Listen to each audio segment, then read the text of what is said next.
দর্শক বন্ধুরা, একটি দুঃসংবাদ নিয়ে আপনাদের মাঝে হাজির হয়েছি। আর সেটি হচ্ছে, আপনারা দেখতে পাচ্ছেন আমাদের সামনে কিন্তু রয়েছে সুবিশাল একটি গরু।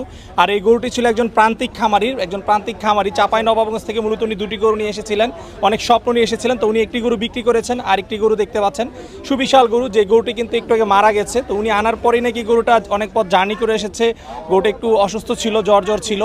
তো উনি গরুটি বিক্রিও করে দিয়েছিলেন আজকে কসাইয়ের কাছে। তো যখন হাসিল করা হচ্ছিল, হাসিল ঘরের সামনে কিন্তু এই গরুটি আসলে মারা যায়।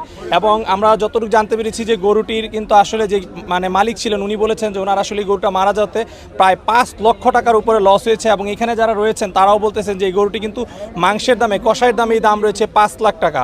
তো আপনারা বুঝতে পারতেছেন একজন প্রান্তিক খামারি কতটা স্বপ্ন নিয়ে গাবতলী হাটে এসেছিলেন। এবং উনি কিন্তু আসলে গরুটি মারা যাওয়ার পরে কান্না করতে করতে কিন্তু উনি এই হাট থেকে চলে গিয়েছেন। এবং এই গরুটি মূলত অসুস্থ ছিল এবং স্ট্রোকের কারণেই যতটুকু আমরা জানতে পেরেছি যে গরুটি মারা গিয়েছে। আধা ঘন্টা আগে মারা গেছে।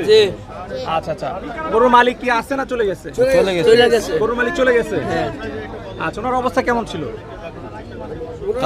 কানতে কানতে জর্জরিত হয়ে গেছে, বুঝছেন না? একটা ছেলে মরে গেলে যেরকম লাগে, একটা গরু মারা গেলে মানুষের ওরকমই লাগে। স্বাভাবিক, অনেক আদর যত্ন করে লালন পালন করেছে। ওই কানতে কানতে চলেই গেছে। উনি কয়টা গরু নিয়ে আসছিল ভাই? দুইটা গরু নিয়ে আসছিল। একটা বিক্রি করছে 6 লাখ টাকা, আর এটা আপনার কালকে দাম বলছিল 7 লাখ টাকা, বিক্রি হয়নি। 7 লাখ টাকা দাম বলছিল, বিক্রি হয়নি। কি করবো ভাই, গে নাই। তো দর্শক, আপনারা শুনতে পেলেন যে 7 লাখ টাকা দাম বলেছিল, সেই গরু কিন্তু উনি বিক্রি করেনি, এখন উনি মারা গিয়েছে। তো বুঝতে পারতেছেন, আল্লাহ ওনাকে আসলে ধৈর্য ধরার তৌফিক দান করুক মালিককে।